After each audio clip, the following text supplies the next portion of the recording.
Assalamu alaikum everyone. I hope all of you are doing good. This is your biology ma'am Raisa Rozana Khan. In today's video, we are going to learn about cells, tissues and organs, which is the second chapter of our syllabus, unit 1.2, page 4 and 5 from your book. Cells, tissues and organs. So what are actually these? Well, our body is like a building block. Just like the houses are made up of bricks, similarly our bodies are made up of millions of separate blobs of living matter called the cells, and in fact this vast army of cells together performs all the tasks and keep us alive. Now let's get to know about cells in more details. A cell is a unit of a living matter. Most cells are really tiny and cannot be seen without a microscope. However, bird eggs are considered as the largest cells, and the reason is that they are actually filled with food, that is the yolk and albumin. Since we know that all living cells, like all living things, are made up of cells, we can categorize the living organisms into two groups, which is unicellular organism and multicellular organism, where unicellular organisms are the ones consisting of a single cell, and an example can be amoeba. On the other hand, multicellular organisms are the ones consisting of many cells, and it includes all the plants and animals. Moving on to the parts of a cell.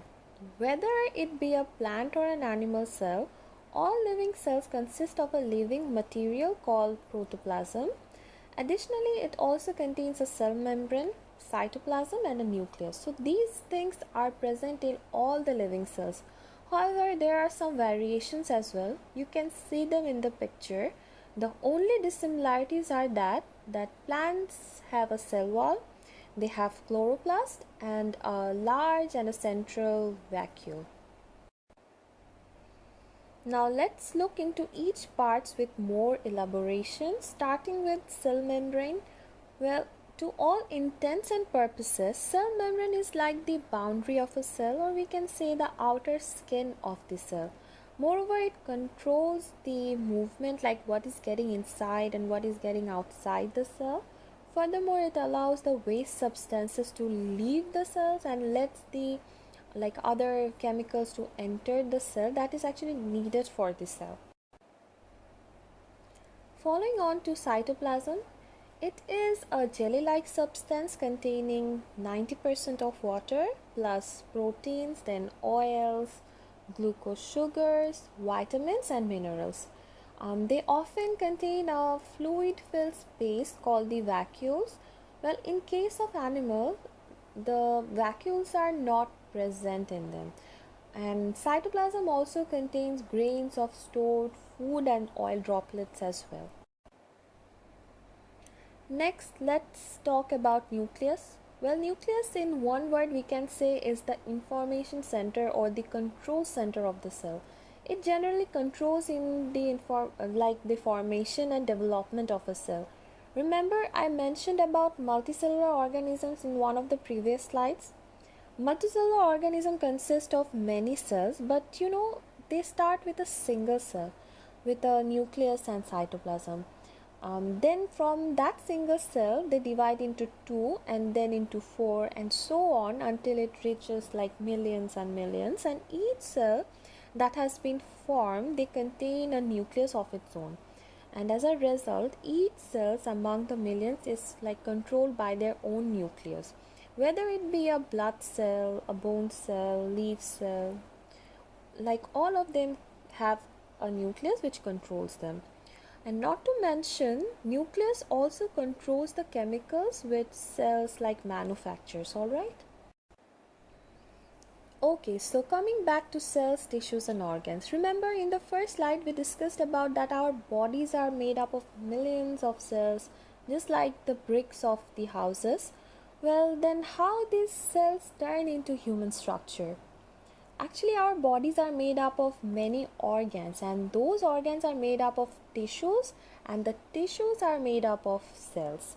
And an interesting thing is that the cells of an organisms are not alike, As I mentioned, that the tissues are made up of cells, and in our body, even in plants' body, there are many different types of tissues. Well, our muscle tissues of our bodies consist of cells specialized to control the movement and the contraction of our body.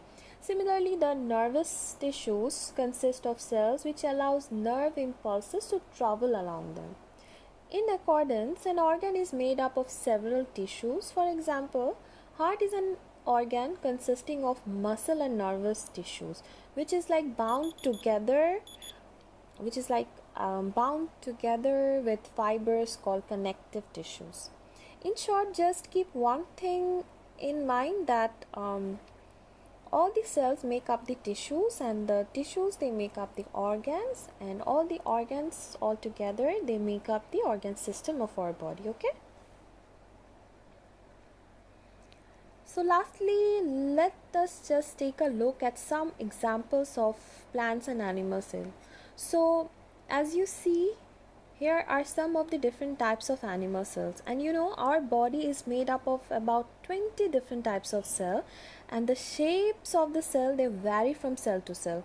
This is how like some of them looks like. See, red blood cell, then ovum cell, bone cells, nerve cells, sperm cell, then the muscle cells, liver cell. There are different kinds of cells inside our body, and this is how they look like. Okay, all together they work and form the organ system of our body. Last but not the least, this is how some plant cells look like. Okay, unlike animal cells, the shapes of plant cells are quite similar as they all look alike. Now this is if you take a look at this picture, see how the upper part, like how the plant, like how the cells are like placed. The cells forming the upper skin of a leaf, they are placed horizontally, and the cells with the chloroplast inside, which is like the photosynthetic, which contains the photosynthetic tissues, they are placed like vertically, right? So this is how the root cells look like. They have a root here. I think you can see the picture. The root here, it is like it helps to absorb the water. And for your better understanding, I have included a colored picture as well, so that you could see the different parts of the root and leaf cells. Alright, so that is it. This is the end of the chapter. I hope all of you understood, and thank you so much for your attention. Inshallah, we will meet in our next class. Allah Hafiz.